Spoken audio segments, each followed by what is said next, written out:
Hey, this is me building a $2 million a year business and documenting every step. Last month, I made 170 grand. And the way these videos go is we start with some Q&A where I answer your questions that are asked on this channel.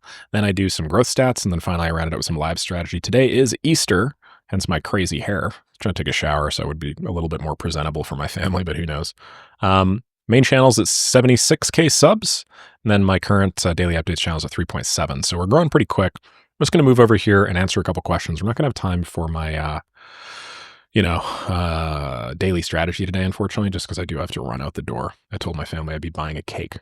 So, T-Talk with Taylor says, bro's putting in 30 hours a day giving us content. No, sir. Drop the zero. But pretty much. What are you going to do about the queue of comments getting bigger and bigger? Asked David DDO. Surely some system will have to be established at some point unless you want to respond to comments after 50 days. Good question. I didn't even think about that. Yeah, I don't know. Haven't thought about it. If anybody has a good idea, drop it down below. Hopefully it's evident that I just like getting started with stuff, and then I like figuring crap like this out on the fly. So you are 100% right. I'm not entirely sure. I will think on it. Sinatra says, asked how you like the stock markets before, because at the time everything was down. Yeah, about a week ago, Sinatra asked me a question like, what do you think about stocks and what's your investing idea? And I was like, I like when it's up. What do you think of this business model? If we have too many clients on our plate, we just offer the clients to our top performing community members. For instance, your community, and you'll take like 30-ish% commission. It's like referrals, but we're the refer. I love that idea. It's like a reverse MLM. Instead of giving products, we give them clients, but I don't know if clients would appreciate that though. What do you think about it? Hell yeah, man. I think that, so I think Sinatra Foreign, if that even is your real name, I think that, this is basically doable, and a lot of people do. It's referrals. So I wouldn't pitch this as, hey, these are members of my community. I'd pitch this as, hey, here's like a trusted person that I know does really good work. And then I probably wouldn't charge 30%. I'd probably charge like 20. I think 20 is more realistic, and that's what most referrals do. So great idea. Vig takes, what's your take on personal brands as an AI agency owner? I want to build a business that can be sustained long-term while staying fairly anonymous. Problem is, I think the authenticity from personal brands will become more valuable in the future when AI gets better. You're bang on. This is why I started mine. I know you believe automation agencies are relatively safe, but I'm still concerned about how things will evolve over the next few years. Yeah. Why do you want to stay fairly anonymous? I understand it. Don't get me wrong. I used to be really big into OPSEC, and I was considering becoming a penetration tester, actually, because my uncle's one. And I was like, my God, publishing everything about me on the internet, I don't want to do any of that. And I was always reticent to become a creator as well because of that fact. But I got to be honest, there's so much leverage in establishing a personal brand and just being yourself on the internet. The value in doing so is you basically get to build a market of one. Like, there are a lot of people out there that just like me for my character and for the work that I've done and the value I've provided. And if I were to do it like a faceless company, the ability of me, like, I think people's ability to form a connection with me would be massively reduced. So do I think it's possible? I do. I think you're just fighting an uphill battle personally. And if I were you, I'd be like the person, not the company. Tough to say if this is like a massive piece of it, like if this is like a core foundation, a principle of yours, then I think you should just do it regardless, while staying fairly anonymous and give it a try. Just know that it'll be less effective, in my humble opinion. Tusa says, apart from the skill of service, mention essential skills OKE should initially decide to persistently work on. I'm not entirely sure what this means. Maybe we? Yeah, some essential skills. I think agency is probably the biggest skill. I think there's a meta skill here in just you being capable of moving forward without necessarily knowing the right information. I think that probably the most important skill that I've been able to cultivate is just that skill I mentioned initially a few minutes ago, just getting started and then letting the chips fall where they may. If you think about it on a meta level, this is just like confidence. Like, if you're confident that you don't know the outcome, but that things will eventually figure themselves out because you're capable and consistent, then the world's your oyster, my friend.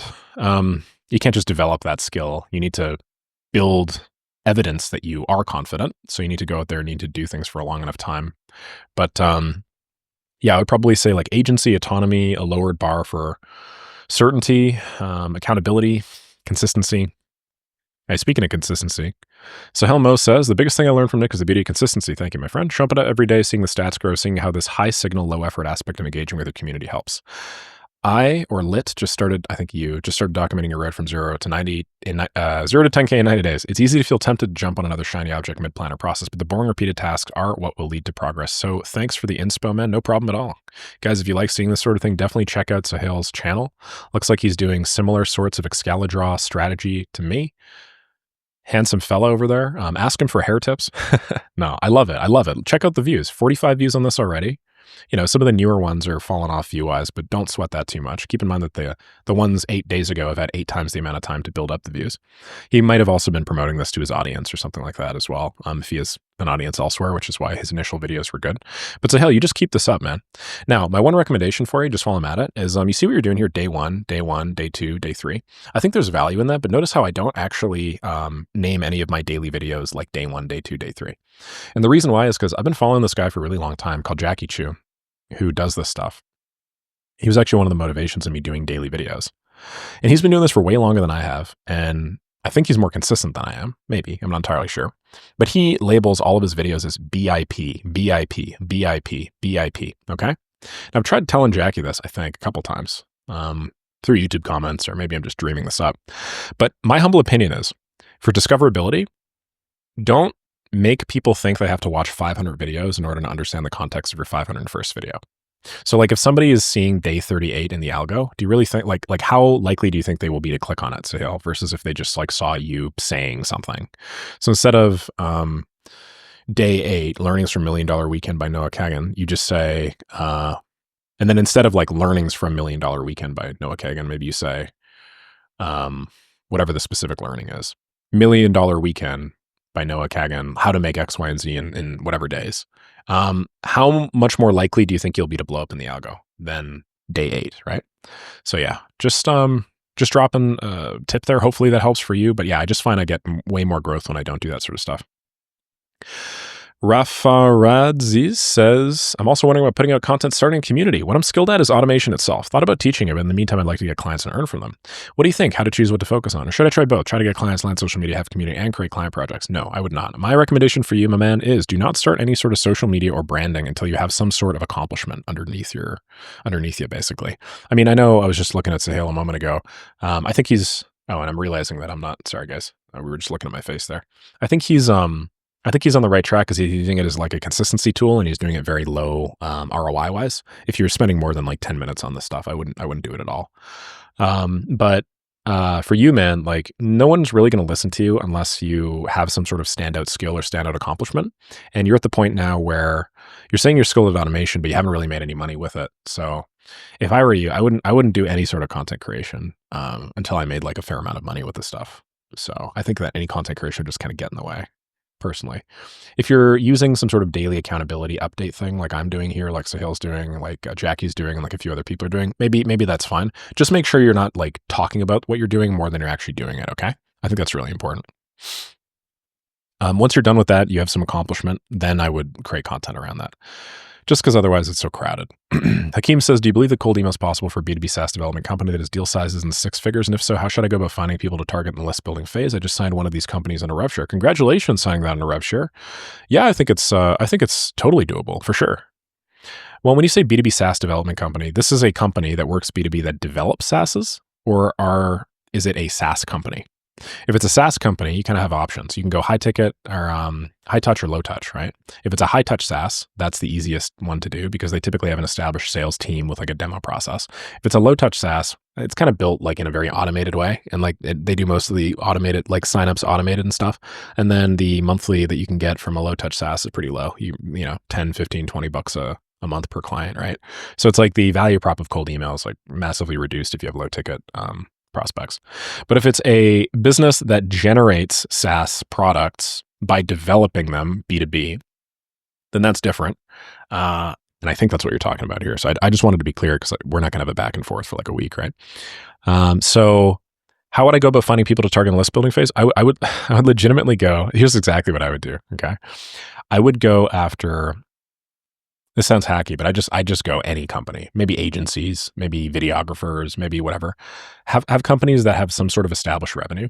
So maybe cut out the solopreneur ones and go like 2 to like 50, and then scrape their websites, and then take that information from the scrape, feed it into AI, and say, hey, I want you to create a prompt for me to feed into another AI called Lovable that that generates a SaaS product for this company that helps them with something unique that they've talked about on their website or their brand.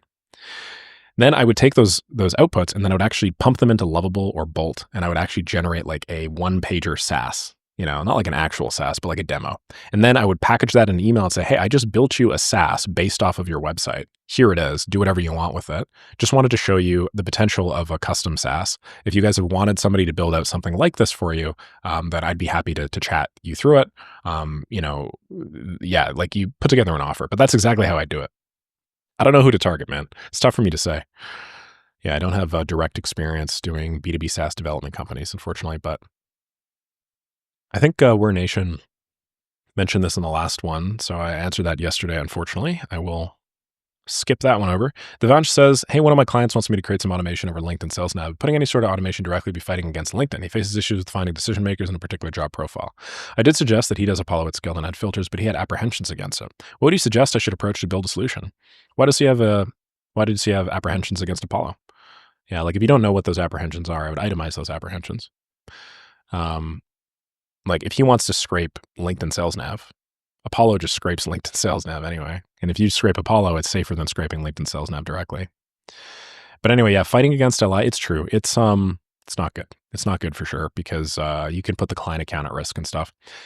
I would just come to the client, come to him and then give him all of the negatives. Say like, hey, I've thought a lot about the specifics. I did a bunch of research. I consulted with some past clients and I asked a few people that like do this thing, which you asked me. And the consensus seems to be that like we could do this and it would work, but it would put your LinkedIn profile at risk. If you're comfortable moving forward with a risk of your LinkedIn profile being temporarily suspended or maybe permanently deactivated, assuming that we continue doing this, then I'm happy to build it out for you. And I think this could generate a positive ROI. Here's what that looks like. If not, I'd recommend that we scrape a third-party service like Apollo. The value in Apollo is Apollo just scrapes LinkedIn anyway. So now we're just scraping the same data for the most part. It's just we're doing it without actually like compromising the viability of our accounts. That's how I'd pitch it. So feel free to clip that, transcribe it, write it down, and then give it to them. JC Webwork says, I can't place what it is, but I find that you're delivering this information in a clear and understandable fashion that it's almost impossible to put down because I'm absorbing so much value. Thank you. I'm so jammed at getting into the AI space now. I've added to my services my new web business. Hell yeah. I'll be starting a course at the beginning of the month and fully plan to be one of your greatest success stories. That shit's amazing. Thank you very much. I really appreciate it. Shashanka says, if one thing I got to know about Nick, watching the guy talking to the camera for hours, this man is incredible with his fractions. I've observed multiple times how he makes estimates and comparisons in terms of math in his head too. That's crazy. Thank you, man. I actually read this book once, Shashanka, called like How to Do Math in Your Head or something. The Secrets of Mental Math. And I read it a while ago and it was like actually very powerful. I think there's something to be said about you not having to slow down and like use a calculator or something in order to make these estimates. So what do you use for audio processing in your videos? So Hill says, Ophonic. Yes, you already got that. You're probably already using it. Here's what you do, bro. You build out a custom pipeline in Ophonic where you legitimately, I have a folder, a Dropbox folder. Check this out. Dropbox folder here. After my daily update's done, I legitimately just name it off_du April, whatever. And then I drop it in here and then it automatically publishes it to YouTube for me. You can see I was playing around at the naming convention back there, but yeah, you can just set up a custom pipeline to do all that for you. And then it'll like employ the audio effects, do the publishing to YouTube. And then in my case, even generate, I think chapter timestamps, maybe not, I'm not sure, but give that a try. It's super cool. Takes a few minutes, but yeah. Paul Richardson says, hey, Nick, discovered your content a few days ago. Love the value sharing. Thank you. Do you share content automations anywhere? Wondering if they're in your paid community or anything. Thanks. Yeah, just check out leftclicker.gumroad.com. You'll get a bunch of free ones here. Most of them are free. And then I have a bunch in Maker School specifically as well. You obviously have to like, incentivize people to sign up. So here's a tons. Wow, I've really made a lot. Holy crap. One more. Nick, to add your point you were making on info products versus agencies on why not hiding what you know. One argument is that you cannot serve all companies in the world by yourself, at least not with the business model. So might as well share with others so we can all try to serve all companies in the world. Thank you. That's great, dude. Fantastic. I love it. Yazid, you bring up a really good point here.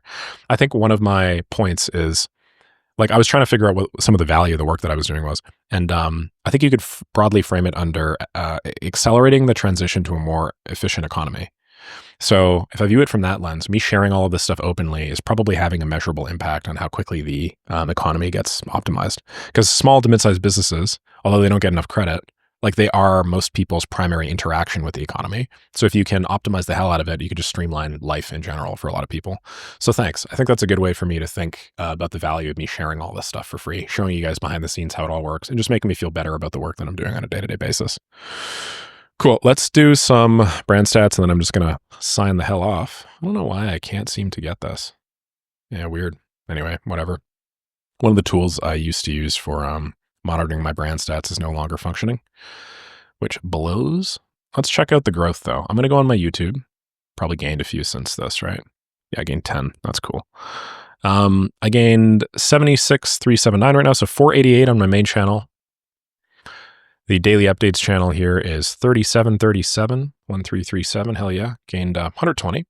Then my Instagram. Shit, where's my phone? Okay, I don't have my phone. We're going to have to do some estimation, unfortunately. 105K. Oof, that's chunky. I'm just going to put 105K. I know it sucks. Probably gain more than that, but I just think my phone's like in the other room or something and I don't want to get up. Cool. I'll leave it there. Hopefully you guys found value in this video. I know it's a little bit shorter than usual. If you guys have any questions, feel free to let me know. I'm more than happy to answer them as part of the daily updates. If you guys have any suggestions on how you think I should manage the, like David DDO really did raise a good point there about the massive influx of stuff and like, why would I answer questions from 50 days ago? Probably wouldn't have much value for people. So if you guys have any solutions to that, let me know. I'd want it to be really simple, obviously.